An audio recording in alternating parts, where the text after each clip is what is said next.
Women in Sudan have been protesting, often in greater numbers than their male counterparts, since April. But many now feel their concerns are being ignored after helping to overthrow former President Omar al-Bashir. In most of the protests, there were more women than men. Even the majority of the detainees were women. But now, there is an absence of real representation for women. For me, as a feminist, I'm not seeing feminists who can represent me in the government. They are women, but they don't represent women's issues. Many women are represented in the Sudanese Professionals Association, or SPA, one of the main labor unions behind the opposition forces. But even they are not confident that they will adequately be represented in the transition government. Women's representation in the decision-making process during the revolution was weak, or less than we had hoped.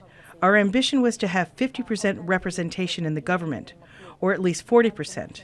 But this didn't happen. The SPA acknowledges that women are not adequately represented, but a spokesman says fighting for equal representation in Sudan's government will simply take time.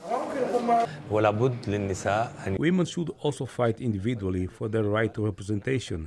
We will support them. In the SPA, we can work with feminist and civil society organizations to create a system that will work for everyone. While many male leaders were in jail during protests earlier this year, women led the movement on the streets. But they say their efforts were not fully acknowledged when the men returned. When they were released, for reasons I cannot understand, we were surprised the men were put back in leadership positions.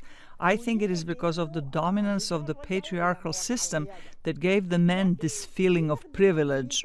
Coco and others say that the repression of women since the implementation of Sharia law in the 1980s has fueled their motivation to protest and demand more representation. What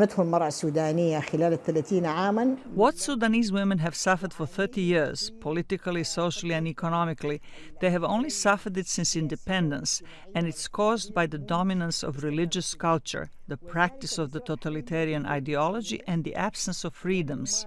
Though a political agreement has been informally signed in Sudan, many women say they will not stop until their voices are heard. Esha Sarai, VOA News, Khartoum.